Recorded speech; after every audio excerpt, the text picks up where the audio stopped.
आदित्य एक छोटे से गांव का लड़का था जिसका सपना बहुत बड़ा था। वो एक प्यारे से गांव में रहता था जो हरी भरी पहाड़ियों से घिरा हुआ था। गांव की जिंदगी सादी थी। मेरा सपना है आसमान में ऊंचा उड़ने का। मैं पायलट बनना चाहता हूँ।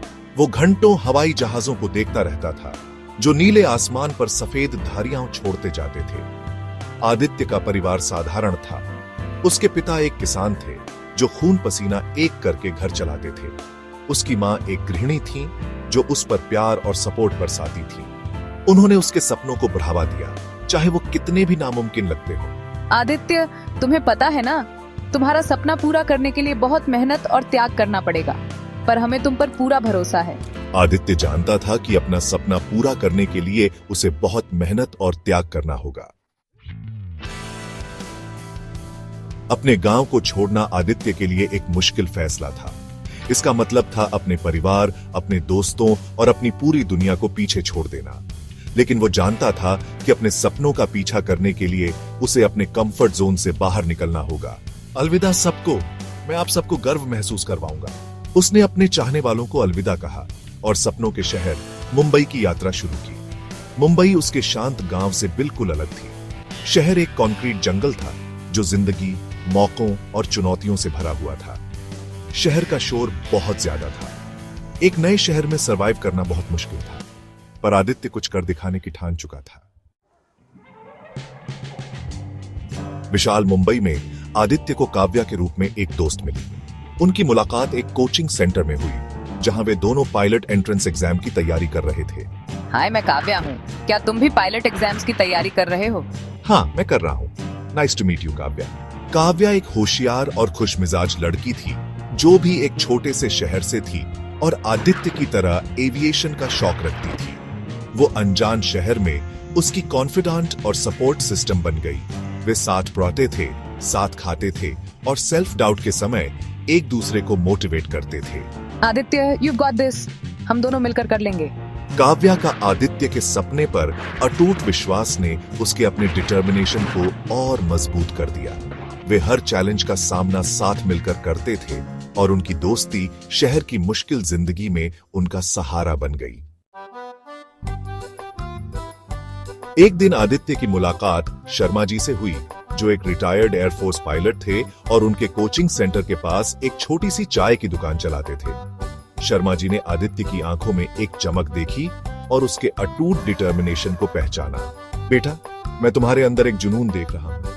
आओ बात करते हैं। उन्होंने आदित्य को अपना मेंटर और गाइड बना लिया। शर्मा जी ने अपने एक्सपीरियंसेस शेयर किए, एविएशन के बारे में वैल्यूएबल लेसन सिखाई और आदित्य में डिसिप्लिन, परसिवियरेंस और अनवेवरिंग फोकस का महत्व समझाया। याद रखना आदित्य, डिसिप्लिन और परसिवियरेंस बहुत जरूरी है।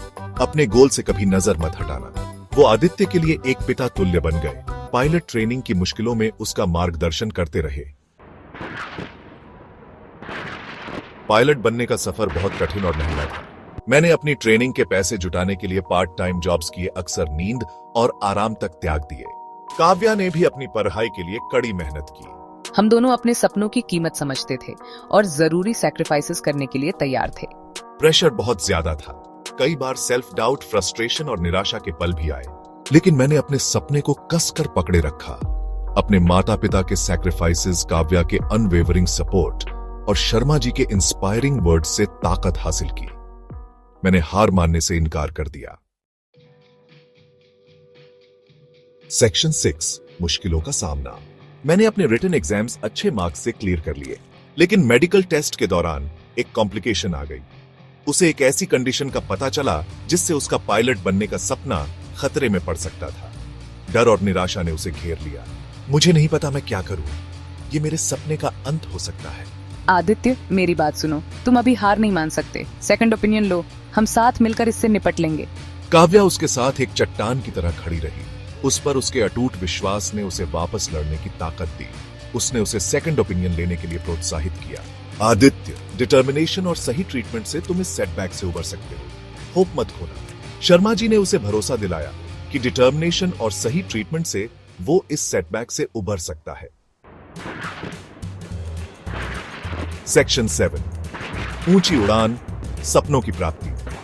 लंबे और कठिन ट्रीटमेंट और अटूट परसिवियरेंस के बाद आदित्य ने आखिरकार अपना मेडिकल टेस्ट क्लियर कर लिया। वो अपने सपने को पूरा होते हुए देख सकता था। मैंने कर दिखाया, मैंने सचमुच कर दिखाया। उसने अपनी फ्लाइट ट्रेनिंग अच्छे मार्क्स से पूरी की और गर्व से अपने विंग्स हासिल किए। अब वो एक क्वालिफाइड कमर्शियल पायलट था। हमें तुम पर बहुत गर्व है आदित्य। मुझे हमेशा से पता था कि तुम कर सकते हो। आप सबके बिना मैं ये नहीं कर सकता था।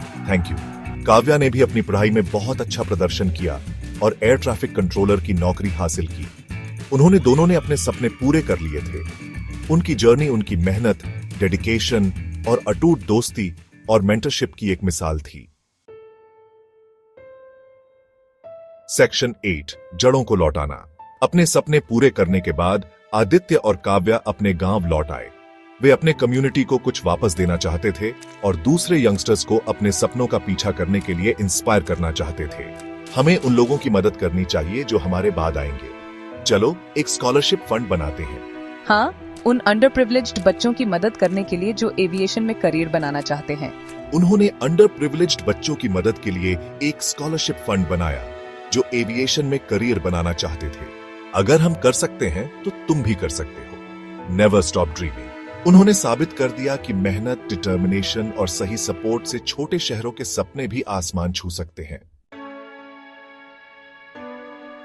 सेक्शन 9, सपनों की ताकत। आदित्य की कहानी सपनों की ताकत का प्रमाण है। यह मेहनत, परसेवरेंस और परिवार, दोस्तों और मेंटर्स के अनवेवरिंग सपोर्ट के महत्व को दर्शाती है। यह दिखाती है कि कोई भी सपना बहुत बड़ा नहीं होता अगर कोई उसे पैशन और डेडिकेशन से पूरा करना चाहे।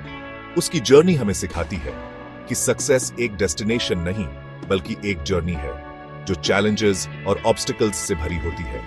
लेकिन करेज, डिटर्मिनेशन और खुद पर अटूट विश्वास के साथ कोई भी हर्डल पार की जा सकती है और अपने सपनों के आसमान में ऊंचा उड़ान भरी जा सकती है।